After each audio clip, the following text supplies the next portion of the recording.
Uma macabra descoberta debaixo do teto de uma igreja remete a um caso de desaparecimento de 17 anos antes. Essa é a história de Elisa Claps e, como vamos ver, provavelmente de muitas outras.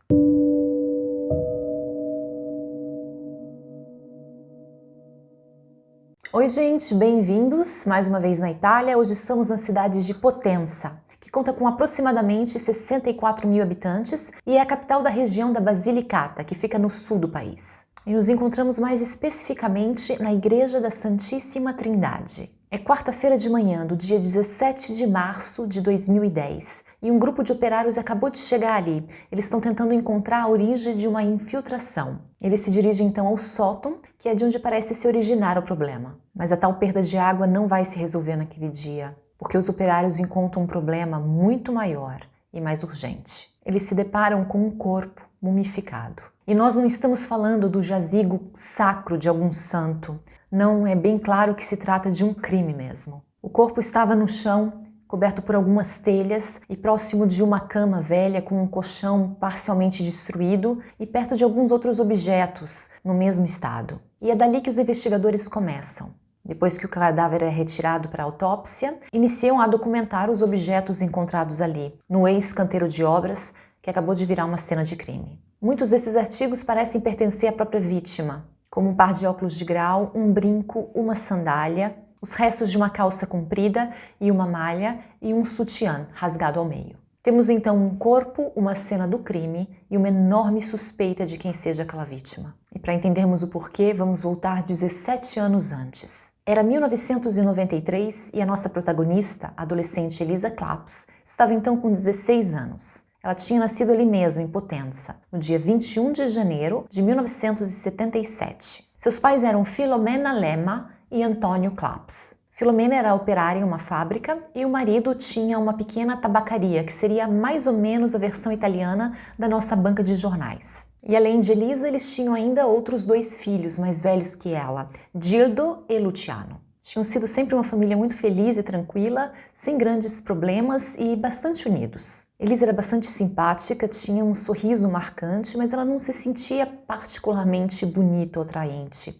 Ela fazia mais o tipo discreto. Ela usava seus cabelos castanhos, lisos, sempre médio longos, e não se separava do seu par de óculos, porque ela realmente precisava, era de grau. Era uma menina muito tímida e de hábitos simples. Todos a descrevem como bastante educada e ela sempre foi uma excelente aluna. Ela frequentava a escola, a igreja e talvez algum passeio com uma amiga. Uma vida tranquila, clara e sem dramas. Até o dia 12 de setembro de 1993. Era um domingo e Elisa saiu de casa com a sua amiga Eliana de Chiles para um compromisso, uma espécie de reunião que teria na nossa já conhecida Igreja da Santíssima Trindade de Potenza. As duas saíram de casa por volta das 10 da manhã e Elisa confirmou para a mãe dela que ela estaria de volta com certeza antes da 1 da tarde, porque toda a família naquele domingo tinha combinado de ir almoçar na casa de campo que ficava em Tito, que é uma cidadezinha ali pequena, muito perto. Mas ela não cumpriu a promessa. Chegou 1 da tarde e ela não estava ali. E com um pouco que a gente viu sobre ela, dá para imaginar o porquê a família imediatamente se preocupou e começou a procurar por Elisa. Bom, a primeira coisa a fazer era confirmar se tinha realmente já terminado tal compromisso na igreja, ou se talvez tinha terminado, mas Elisa tinha pego uma carona com alguém e acabou se atrasando. Os familiares contatam então a amiga Eliana, que diz que Elisa tinha saído um pouco antes que a atividade no oratório terminasse, dizendo que ela tinha que dar uma passada na igreja antes de ir para casa, porque ela ia se encontrar com um amigo que queria dar um presente para ela. As duas então se separam ali. Gildo, o irmão de Elisa, vai então pessoalmente até a igreja, mas não tinha mais ninguém ali, a igreja estava fechada.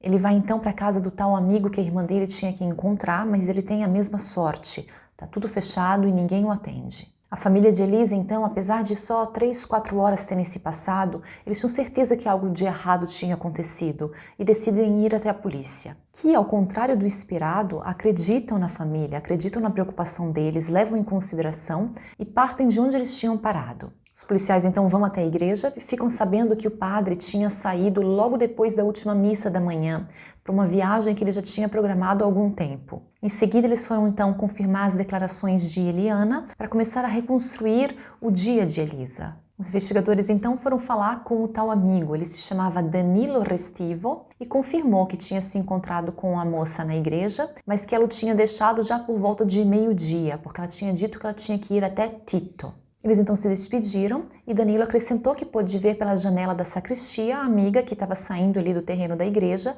e indo em direção à rua Pretória. E depois desse horário, a polícia não consegue mais encontrar nenhuma testemunha que tenha visto Elisa, apesar de a tal rua Pretória ser bem no centro e bastante movimentada aos domingos. Ou seja, Danilo se torna a última pessoa a ter visto Elisa. E como segundo o que contou o próprio Danilo, ele estava sozinho antes que Elisa chegasse e continuou sozinho um bom tempo depois que ela partiu, e durante esse tempo ele estava rezando, não é que ele tinha um álibi, ao menos não alguém que a polícia podia pedir para dar uma passadinha na delegacia para confirmar.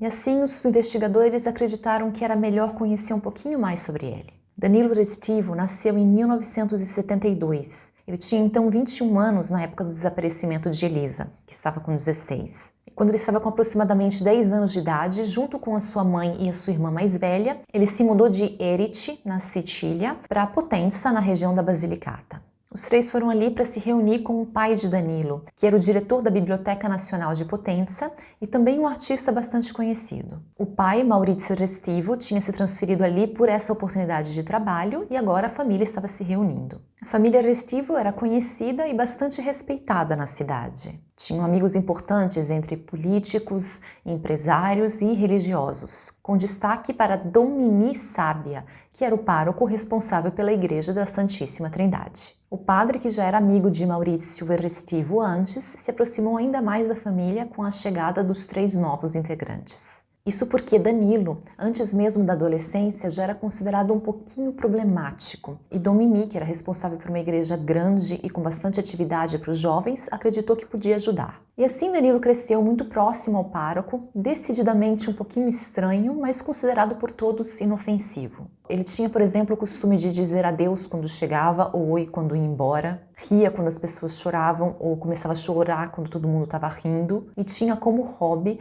cortar pedaços do cabelo das meninas quando elas não estavam olhando, colocar em potes que ele colecionava no seu quarto. Mas como eu disse, essas coisas eram consideradas particularidades, excentricidades.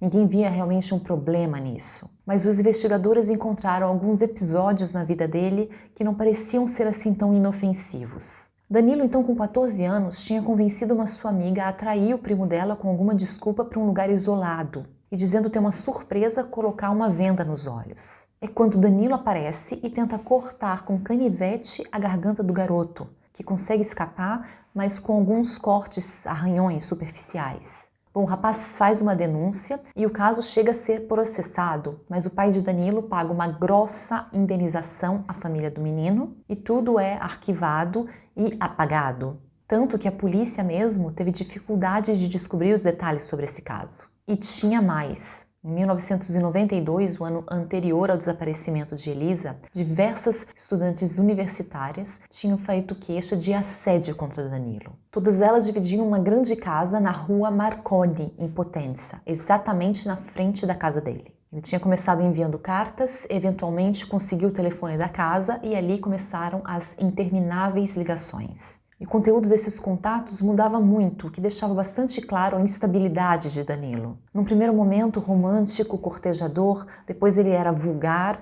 até passar para verdadeiras ameaças quando se sentia ignorado. Que é o que as meninas faziam sempre. Ele nunca chegou a ter nenhum relacionamento, nenhum tipo de contato de verdade com nenhuma das suas vizinhas. Todas essas etapas da relação dele estavam na sua cabeça. Mais uma vez o caso chegou a ser processado, mais uma vez um acordo foi feito.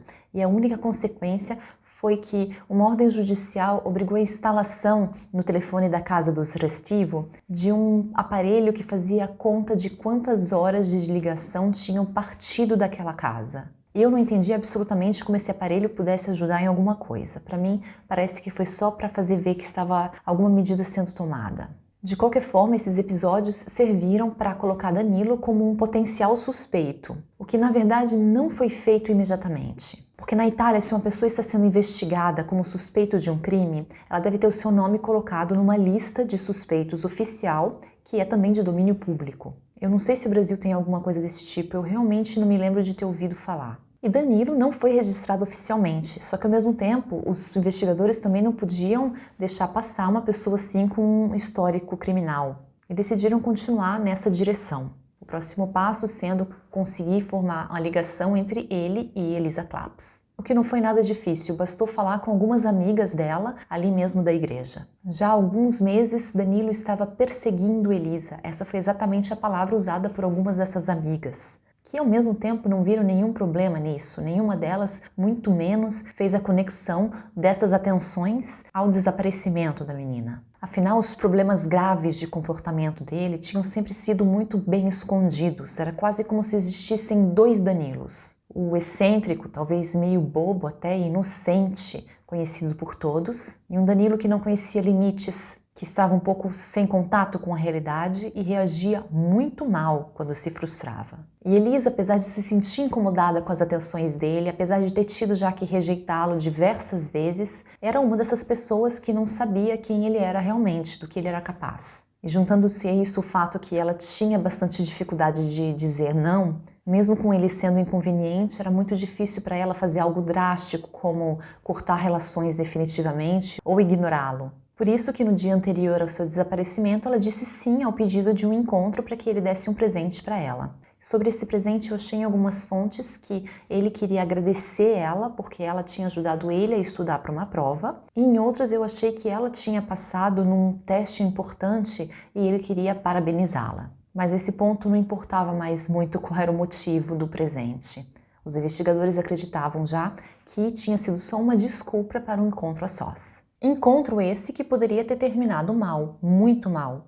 Tanto que agora não se sabia o paradeiro de Elisa e Danilo tinha se machucado. Porque às 12h45 daquele domingo, Danilo tinha dado entrada num pronto-socorro para tratar um corte, uma ferida na sua mão, que ele disse que tinha acontecido quando ele escorregou e caiu no canteiro de obras das escadas rolantes da cidade. Só para dar um pouco de contexto, Potenza, em 1994, ou seja, no ano seguinte aos episódios que nós estamos vendo agora, inaugurou 3 escadas rolantes, de 600 metros cada uma. Elas conectam partes mais altas e distantes da cidade ao centro histórico.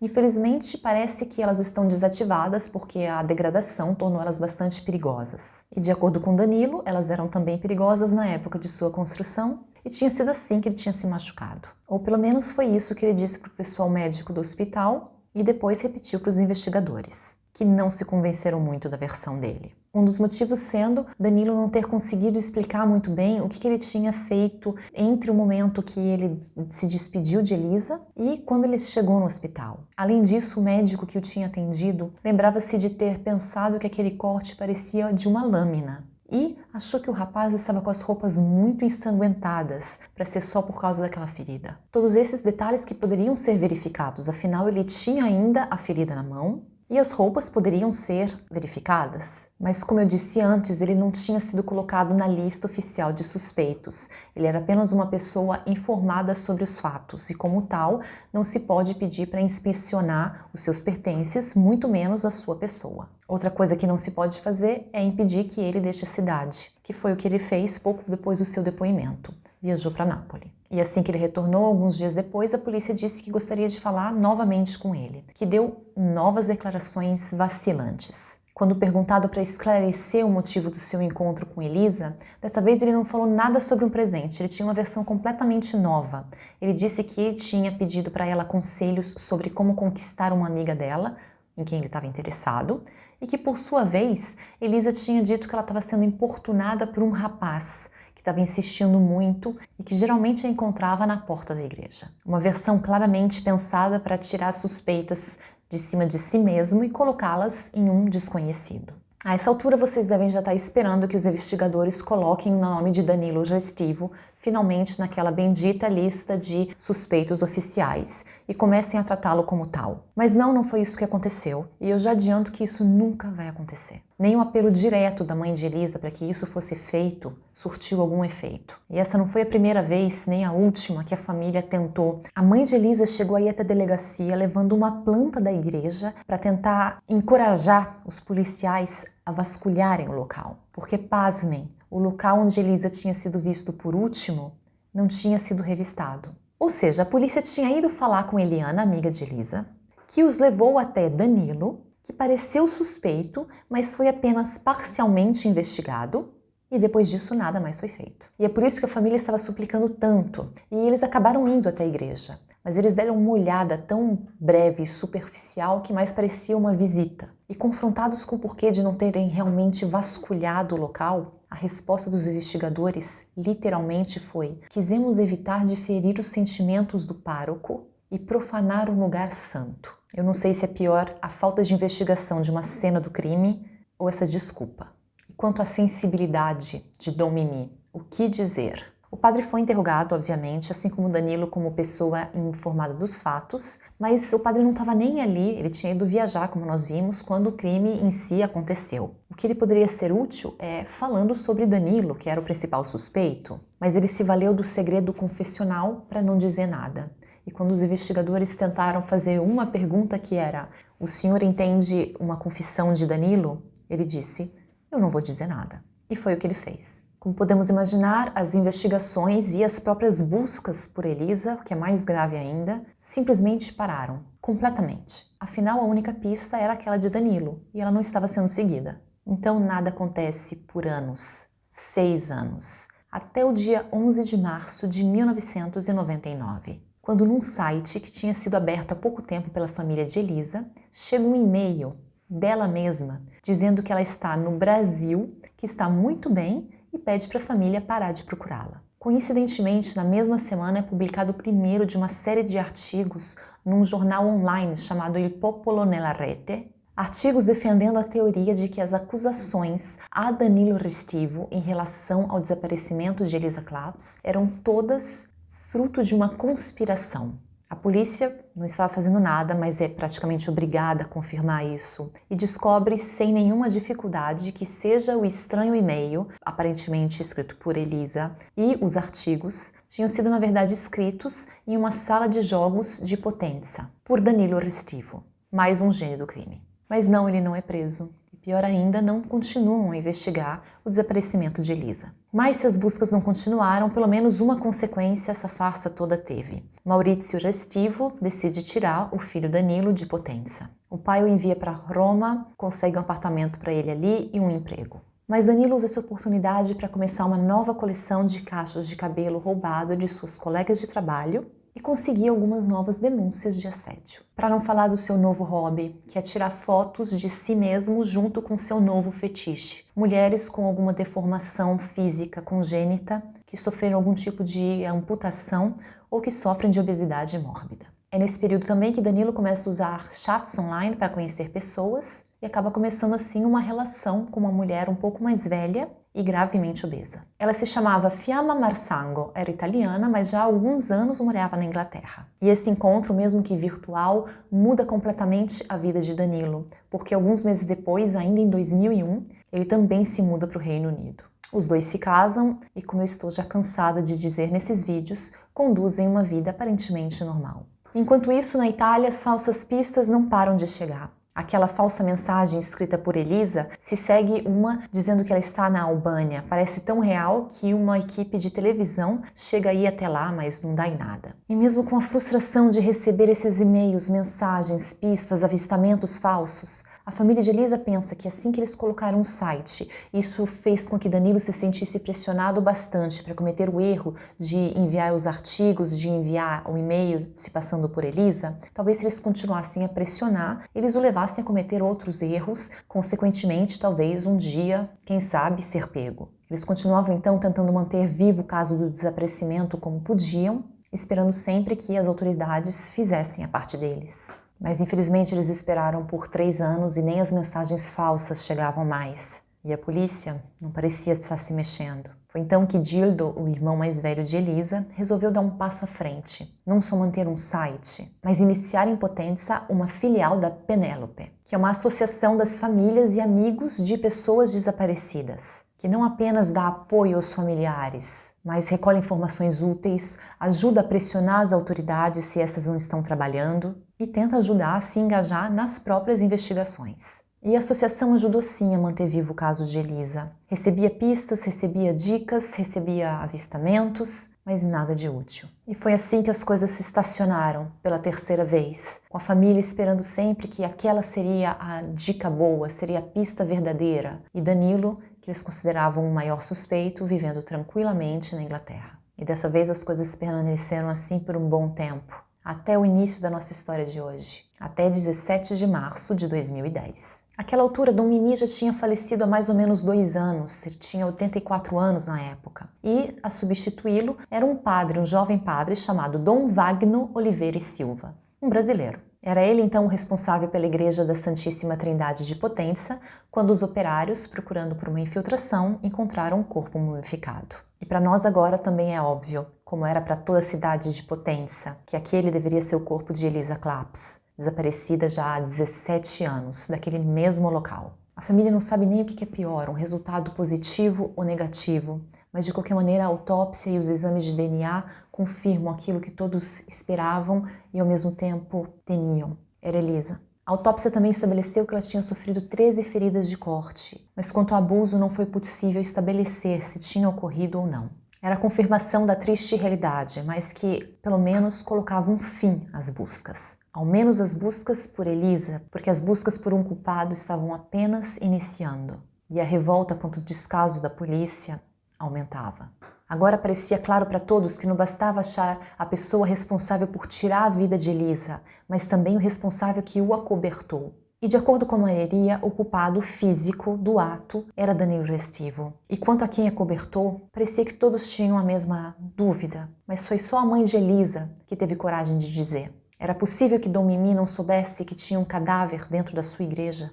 Por que ele tinha negado os diversos pedidos da família para revistar o local? É possível que Danilo não tivesse dito nada para ele? Mas Dom Mimi não estava mais vivo e a polícia tinha que seguir com quem eles tinham ali, com quem eles tinham ali. E imediatamente eles ouviram algo muito interessante. 2 faxineiras que trabalhavam na igreja disseram que 2 meses antes de ser encontrado o cadáver, elas tinham ido até o sótão limpar, talvez tirar algum entulho dali, porque elas sabiam que uma obra iria começar. E elas dizem que assim que chegaram ali, identificaram um crânio e saíram correndo para buscar Dom Wagno e levá-lo até o local. Na lista dos investigadores, então, o padre tinha que depor de qualquer maneira e eles foram até ele, perguntando, confrontando ele com essa coisa do crânio. Ele disse que ele não tinha entendido, que ele tinha andado ali e ele tinha visto uma bola escura, preta, velha, e não tinha pensado que fosse um crânio. Aliás, ele não tinha nem entendido que as faxineiras tinham pensado que fosse um crânio. A desculpa dele foi a barreira da língua, já que ele tinha chegado há pouco mais de 1 ano na Itália e o italiano dele era ainda bastante precário.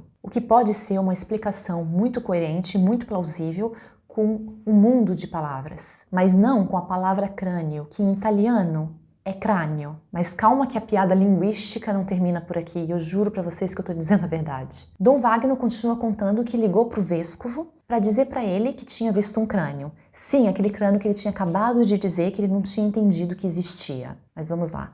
O vescovo, por sua vez, estava em um retiro espiritual, um lugar isolado, e ele levou um tempinho para conseguir que o seu superior atendesse ali o telefone, mas ele finalmente conseguiu. A polícia então vai falar com o tal vescovo, que demora um pouquinho para entender do que os investigadores estão falando. Ele se lembrava sim que ele tinha sido interrompido por Dom Wagno, mas ele disse que Dom Wagno tinha ligado para ele para dizer que tinha um ucraniano em italiano, no sótão da igreja. Eu juro que se essa história fosse um filme, a gente ia achar que era muito forçado, era muito comédia da sessão da tarde. Ou seja, a história ficou assim, as faxineiras não falaram com mais ninguém sobre isso porque elas já tinham dito para o padre, mesmo que ele não tivesse entendido. O padre, por sua vez, não fez mais nada porque ele já tinha dito para o vescovo, mesmo que aquele não tivesse entendido. E o vescovo não fez mais nada porque, afinal de contas, um possível sem-teto dormindo debaixo do teto da igreja, o padre podia dar conta sozinho, sem a ajuda dele. Mas mesmo essa sendo uma parte especialmente ridícula dessa história,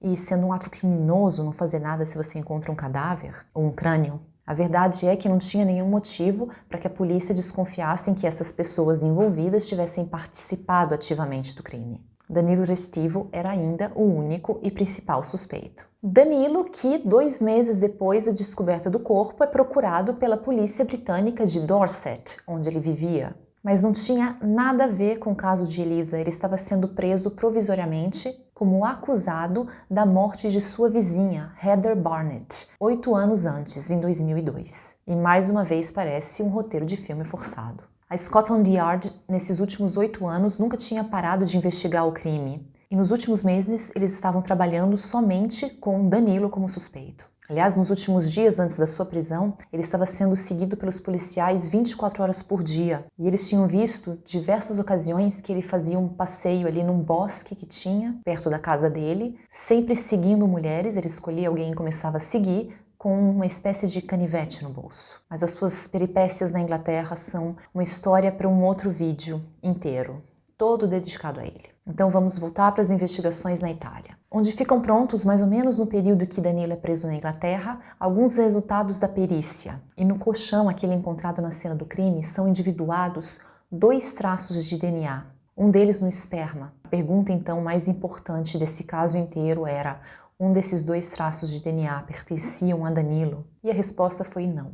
Mas parece que alguém tinha finalmente entendido que tinha alguma coisa errada com essa investigação. E a procuração não aceitou esses resultados. Disse que eles estavam incompletos e eram possivelmente criminosos. Todos os objetos da cena do crime, então, foram novamente analisados em uma outra cidade. E o resultado dessa vez, sem margem para dúvidas, foi que na malheta jogada ali no chão que Elisa estava usando, na parte de trás dela tinha uma mancha de sangue. E esse sangue era de Danilo Restivo. Na semana seguinte, os outros resultados de alguns exames também ficaram prontos, como, por exemplo, a perícia feita naquele sapato da Elisa que tinha sido encontrado. Tinha umas pedrinhas que ficaram enfiadas na sola daquele sapato, e essas pedrinhas eram encontradas somente ali no sótão. Ou seja, aquilo provava que ela tinha chegado ali caminhando, transformando assim aquela ali não só a cena onde o corpo foi despejado, mas a própria cena do crime. Também foi possível identificar a arma do crime, que não era uma faca como tinham pensado, mas uma tesoura de tamanho médio.